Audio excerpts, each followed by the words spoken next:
السلام علیکم دوستوں جیسا کہ آپ جانتے ہیں کہ ہم باتیں کر رہے ہوتے ہیں، باتوں میں بہت سی کام کی باتیں بتا دیتے ہیں، ہربل اینڈ بیوٹی ٹپس ہیں، دعائیں ہیں یا کوکنگ ہے، سلائی ہے، جو بھی ہے باتیں بھی چل رہی ہوتی ہیں، ہمارا کام بھی چل رہا ہوتا ہے۔ اور ہم نے سوچا جب ہم اتنی باتیں کر رہے ہوتے ہیں، آج ہم آپ کو سناتے ہیں ہارر واقعہ۔ یہ میگزین میں ہم نے پڑھی تھی اور یہ کہانی یورپ کی ایک مشہور گلوکارہ الزبتھ کی ہے، جو مختلف جگہوں پہ جا کے گانے گایا کرتی تھیں اور لوگ انہیں ان کی آواز کی وجہ سے شادیوں پہ گلوکاری کے لیے بلاتے تھے۔ یہ عورت اپنے گروپ کے ساتھ دنیا بھر کی مہنگی مہنگی شادیوں پہ جا کے گلوکاری کرتی تھی۔ پھر ایک دفعہ کچھ اس کے ساتھ ایسا ہوا، اس نے اپنے انٹرویو میں بتایا کہ اس کے بعد اس نے گلوکاری چھوڑ دی۔ اب ہوا کیا وہ جان لیتے ہیں۔ گانا چھوڑنے کی وجہ یہ تھی کہ ایک دن اس کو کسی خاتون کی کال آئی۔ اس نے اپنی بیٹی کی شادی پہ اسے گانا گانے کے لیے بلایا تھا اور کہا کہ میری بیٹی تمہیں بہت پسند کرتی ہے، وہ چاہتی ہے کہ اس کی شادی پہ تم گانا گاؤ، اور اگر تم نہیں آؤ گی تو میری بیٹی کا دل ٹوٹ جائے گا۔ الزبتھ جو گلوکارہ تھی وہ شادی پہ جانے کے لیے تیار ہو گئی۔ اسے رات 10 بجے کا وقت دیا گیا تھا کہ 10 بجے اس نے گانا شروع کرنا ہے۔ وہ اپنی گروپ ممبرز کے ساتھ اس عورت کے بتائے ہوئے ایڈریس پہ رات 9 بجے پہنچ گئی، اور یہ بہت عالیشان مہنگی ترین شادی لگ رہی تھی انہیں۔ ہر طرف لائٹس لگی ہوئی تھیں، ایک بہت بڑی تعداد میں کھانا پک رہا تھا، لوگ بہت زیادہ تھے۔ الزبتھ اور اس کے گروپ ممبرز کو ایک کمرے میں بٹھا دیا گیا۔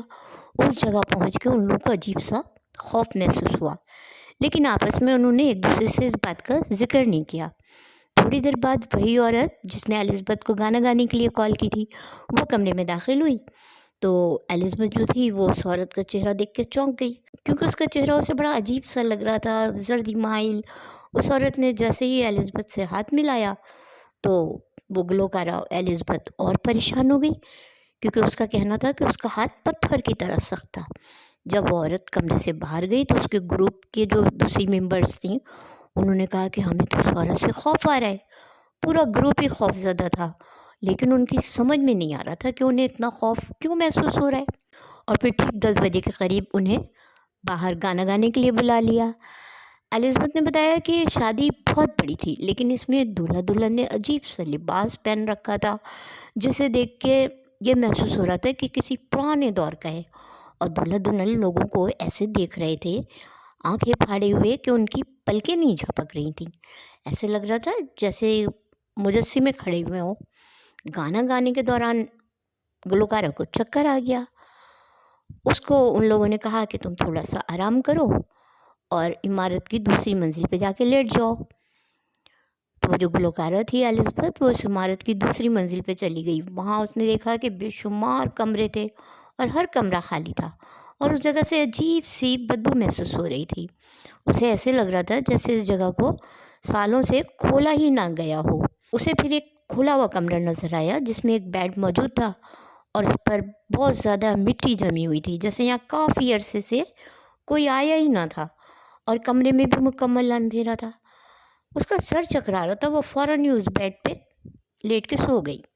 الزبتھ نے بتایا کہ اس وقت اسے ایک عجیب سا خواب آیا کہ ایک عورت ہے جس نے عجیب سا لباس پہن رکھا ہے اور وہ اس کے پیچھے بھاگ رہی ہے، اور اس ڈر کی وجہ سے چیخ مار کے اس کی آنکھ کھل گئی، وہ اٹھ کے بیٹھ گئی۔ جیسے ہی وہ نیچے کی طرف بھاگی تو دروازہ لاک ہو گیا۔ کافی دیر اس نے دروازہ کھولنے کی کوشش کی، پھر ایک دم سے اچانک دروازہ کھل گیا۔ جیسے ہی الزبتھ باہر نکلی تو اس کو وہاں ایک بچہ بھاگتے ہوئے نظر آیا جو اس کا نام پکار رہا تھا۔ خوف کے مارے گلوکارہ الزبتھ کا سانس ہی نہیں آ رہا تھا۔ الزبتھ کے بتانے کے مطابق اسے ایسا لگا کہ جیسے کسی نے اس کی ٹانگ پکڑ لی ہو، اور کوئی اونچی آواز سے کہہ رہا تھا، گانا گاؤ، تمہاری آواز مجھے بہت پسند ہے، ڈرو مت، تمہارے دوست کا دوست ہوں اور بہت وفادار ہوں۔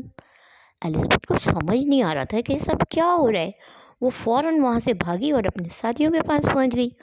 وہاں پہنچتے ہی اس نے دیکھا کہ اس کے گروپ کی ایک لڑکی جو ہے وہ رو رہی ہے۔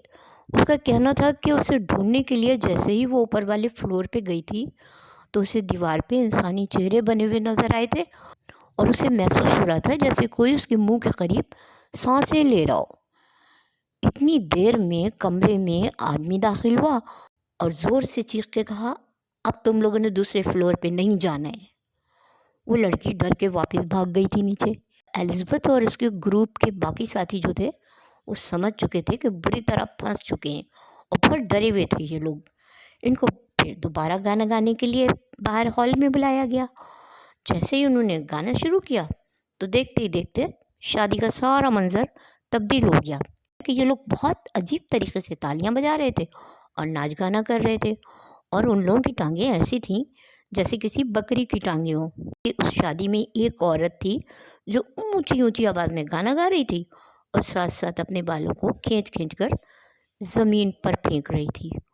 اس سارے منظر کو دیکھ کر الزبتھ اور اس کے ساتھی اتنا ڈر گئے کہ خوف کے مارے ان کی آواز ہی بند ہو گئی کہ ایک طرف بہت زیادہ کھانا پک رہا تھا اور اس میں صرف گوشت ہی گوشت تھا جو بڑے بڑے تھالوں میں رکھا ہوا تھا، اور گوشت کے علاوہ کوئی اور کھانا نظر ہی نہیں آ رہا تھا۔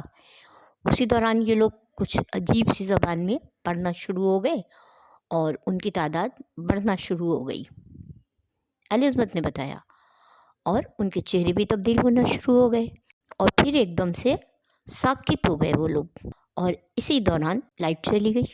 الزبتھ اور اس کے گروپ وہاں سے بھاگنا شروع ہو گئے اور ان کو کافی دور جانے کے بعد انسانی آبادی نظر آئی، اور کچھ دنوں کے بعد گلوکارہ الزبتھ کے گروپ کی ایک ممبر کی ڈیتھ بھی ہو گئی۔ یہ عورت اتنا ڈر گئی تھی کہ اس نے گلوکاری ہی چھوڑ دی اور گھر سے نکلنا ہی بند کر دیا۔ تو دوستوں، کیسا لگا سچا واقعہ؟